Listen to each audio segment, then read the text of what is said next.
Friday night, a PR flack named Justine Sacco tweeted a tasteless joke as she was boarding a flight. It read, "Going to Africa. Hope I don't get AIDS. Just kidding. I'm white."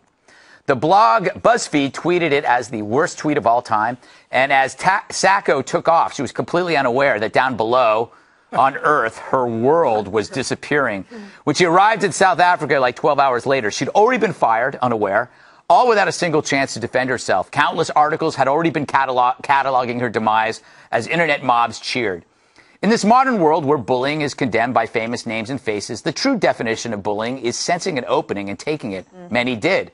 Now, did her tweet require firing? Probably.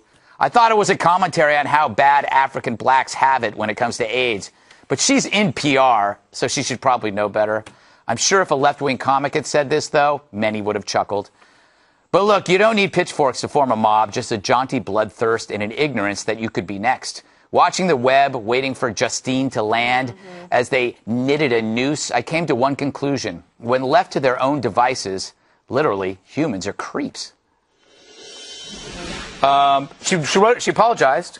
Written statement saying she was insensitive to this crisis and was ashamed of making this AIDS joke. KG, should she have been fired? Yes, because sometimes sorry isn't good enough.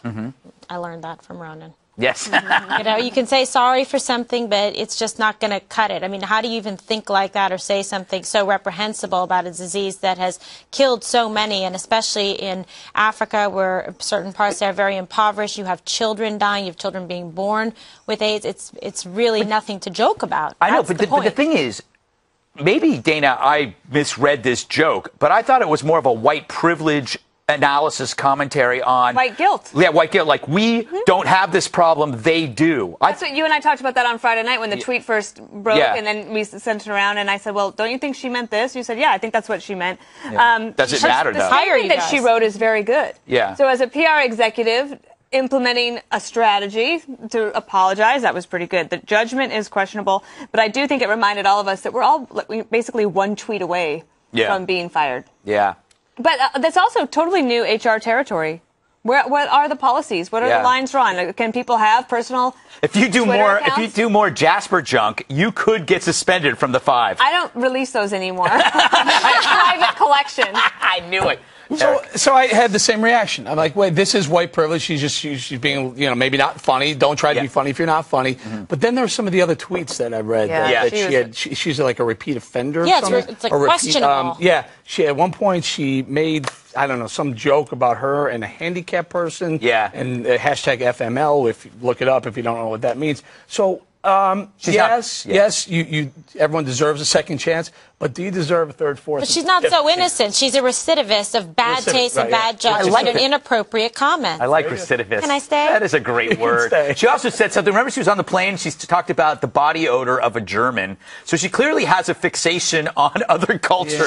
She'll have a job with the reality show in about 20 minutes. She's got, you're right, she's in public relations. There's no excuse for this. I don't believe it's white guilt at all. I think she's basically got a race problem, and she deserved to be fired, and probably it should be, well, anyway, let her go on. But, I mean, you don't say something like that. AIDS, it's devastated that comment. Terrible. Yeah. And the idea that some PR flack would say something like that is just beyond comprehensive. I don't blame people for mobbing up against her. She wasn't a low-level staffer. She had a substantial job as a director. She had a lot of responsibility, a lot of clients, and a lot of people paying her a lot of money for her public relations judgment. And they're damaged by her now, too. Do you think because she was flying, she was on, like, did a little pill and then lost? Because, I mean, she tweets. Because you've done that. She tweets like, can I get in trouble if I tweet while inebriated? She was looking for attention. She had 474 followers before this. And now she doesn't have a job. She has more followers and no job. Correct. Which in today's world might be success. Yes. All right.